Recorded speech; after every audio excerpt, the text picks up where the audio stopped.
bunch of the boys were hooping it up in the Malin saloon. The kid that handles the music box was hitting a jag-time tune.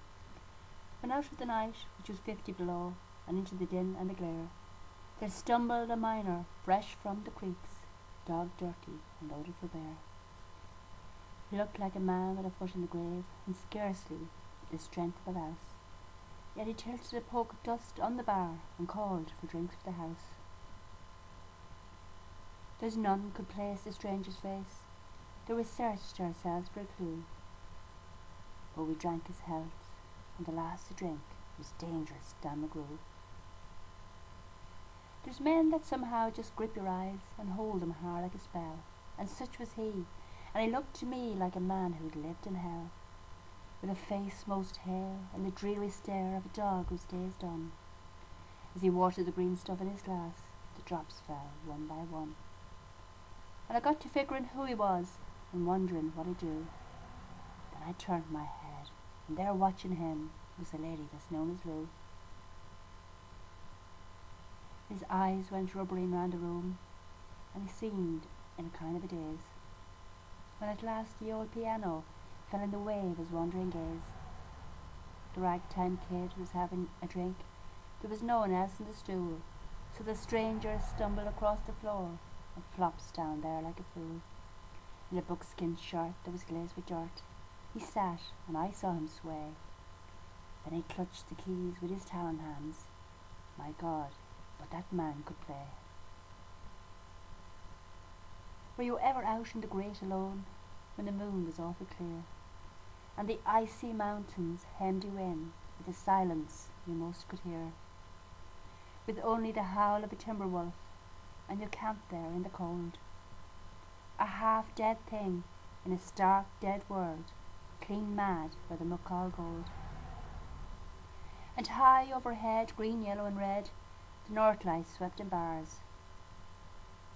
And then you'll hunch what the music meant, hunger and night and the stars.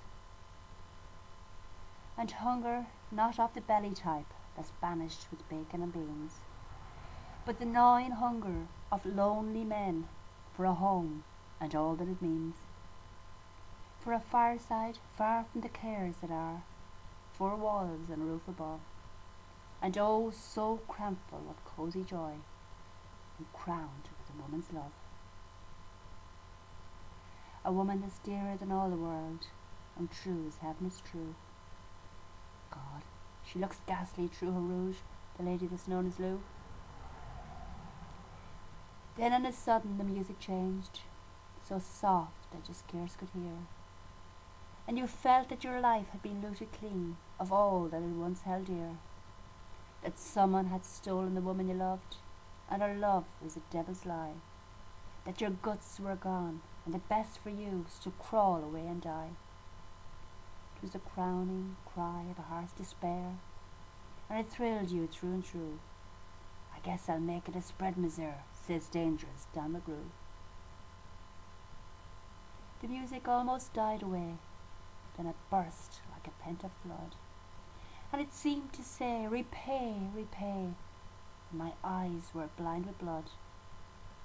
The thought came back of an ancient wrong, and it stung like a frozen lash, and the lust awoke to kill, and the music stopped with a crash.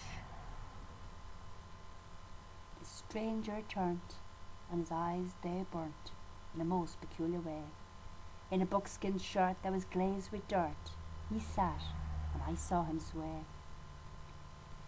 His lips were in a kind of grin. He spoke, and his words were calm. And boy, says he, you don't know me, or none of you care a damn. But I've got to state, and my words are straight, and I bet my poke they're true, that one of you is a hound of hell, and that one is Dan McGrew. I ducked my head and the lights went out, and two guns blazed in the dark. A woman screamed, the lights went up, and two men lay stiff and stark. Pitched on his head and pumped full of lead was dangerous Dan McGrew, while the man from the creeks lay clutched to the breast of the lady that's known as Lou. Well, these are the simple facts of the case, and I guess I ought to know. They say that the stranger was crazed with hooch, and I'm not denying it so. I'm not so wise as the lawyer guys, but strictly between us two, the woman that kissed him and pinched his poke was the lady that's known as Lou.